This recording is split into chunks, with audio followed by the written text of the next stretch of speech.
Ertugrul ड्रामे तो बाहर निकलो। ये पता नहीं किसने मत दी इन्होंने ये ड्रामा इतने चलाने दी। इधर के रहने वाले क्रिश्चियंस की जिंदगी वनरेबल कर दी है। इतने मसीही मार दिए तो इतने मसीही इंज कर दिए, जो इधर बेचारे शरीफ पाकिस्तान के शहरी जिनका कोई लेना देना नहीं है, वो अपने आप को वनरेबल समझ रहे हैं कि जी मसीह तो सानू ही समझ रहे हैं, और वो भी ऐसे ही रहे। आपको अंदाजा नहीं है, आपके मेंटल मॉडल बदल रहे हैं। ये कोई जिहाद की ताल नहीं है। उन ड्रामों में जो बेहयाई दिखाई जा रही है, ये इस्लाम था? कोई पर्दा देखा आपने? मुझे तो अगले दिन एक बंदा कहने लगा, जी मुझे समझ आ गई है कि चेहरे का पर्दा कोई नहीं है। मैंने कहा क्यों? वो कहता है जी अर्तुगरुल ड्रामे में देख लें। और ये ड्रामा जिस बंदे ने लगाया है ना इस कौम के साथ, इस उम्मत के साथ, वो जिस बंदे ने ड्रामा लिखा है वो कहता है मुझे तारीख पूरी खंगालने के बाद 4 पेजेस मिले हैं। 400 किस्तें बढ़ाती हैं उन्हें 4 पेजेस तो सब कहानियां ने।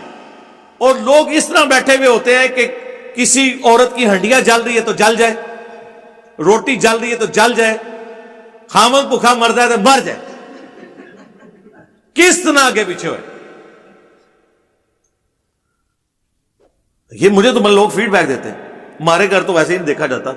मेरी तो वाइफ काफी समझदार है, मेरे से ज्यादा ही है। वो जब शुरू ने कहे कहानी करा रहे, बंद करो इसको, ठीक है। खैर मैंने कुछ जबर करके कुछ किस्तें देखी, मुझे कुछ किस्तों के बाद आइडिया कि ये तो तमाशा लगा दिया, कौम को इन्होंने ट्रक की बत्ती के पीछे लगा दिया।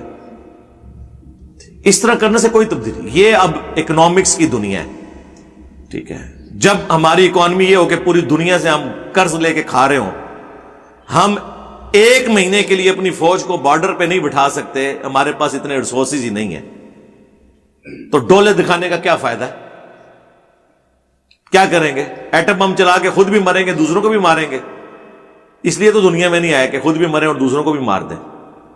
अब दुनिया की जंग जो है सारी की सारी इकोनॉमी के ऊपर है, और जो मुल्क इकोनॉमी में सर्वाइव नहीं करते, आप देख लें यहां पर रशिया दुनिया की कोई उससे बड़ी फौजी पावर थी उस वक्त, किस तरह 1991 में टुकड़े हो गए उसके। क्यों? उनके पास फौज को तनख्वाहें देने के लिए पैसे नहीं थे। ये तो अब प्यूटन आया ना, उसने 99 से लेकर अभी तक इसकी इकोनॉमी को दोबारा बहाल किया, तो दोबारा इनको अब खुमार चढ़ना शुरू हो गया। अदरवाइज तो इनकी हालत ही कोई नहीं थी। इकोनॉमी की बुनियाद के ऊपर नेशन सर्वाइव करती हैं। फूकों से, वजीफों से तो मुल्क नहीं चलते हैं, ना घर की इकोनॉमी चलती है। ये उन मौलवियों की चलती है जिन्होंने चंदे लेने होते हैं। वो आपको कहते हैं इतनी दफा ये पढ़ लो तो ये हो जाएगा, तो इतनी दफा पढ़ लो तो ये हो जाएगा। खुद क्यों नहीं पढ़ते हो? खुद क्यों चंदा बुक्स रखी हुई हैं? हम लोग बीमार होते हैं तो हमें कहते हो फलां मजार के ऊपर ले जाओ। तुम लोग बीमार होते हो तो शिफा और आगा खां से नीचे बात नहीं करते हो।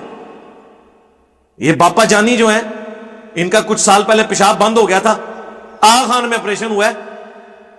क्यों नहीं लेके अब्दुल्ला शाह गाजी के मजार के ऊपर जिन्होंने समुंदर रोका हुआ है, तो इनका रुका हुआ पेशाब बहाल कर दें।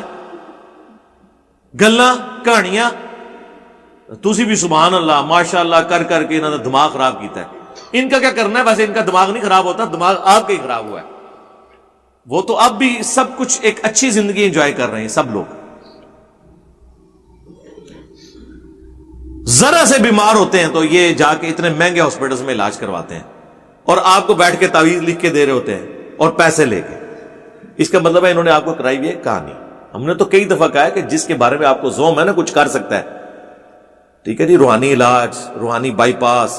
बाईपास तो बहुत बड़ी चीज है। एक नौ मौलूद बच्चा जो पैदा हुआ है उसका कोई खतना कर दे, कोई वजीफा पढ़ के या कोई निगाह मार के। ये किसी बुजुर्गाने दीन की हड्डी तोड़ते हैं, वो अपनी हड्डी जोड़ के बता दे निगाह मार के। बाकी सारे काम ये खुद कर रहे हैं। यानी इनकी जब जूती टूटती है, वैसे तो ये नहीं ले लेते हैं, गांठनी तो हमने होती है, कभी इन्होंने निगाह मार के जूती गांठी है अपनी। बच्चों की किताबें निगाह मार के जिल्द करते हैं, तो जिल्द सास को दे के आते हैं। आपको सारी इन कहानियों में लगाया हुआ है। अल्लाह ताला इन शरीर लोगों के शर से इस उम्मत को बचाए, इंसानियत को बचाए।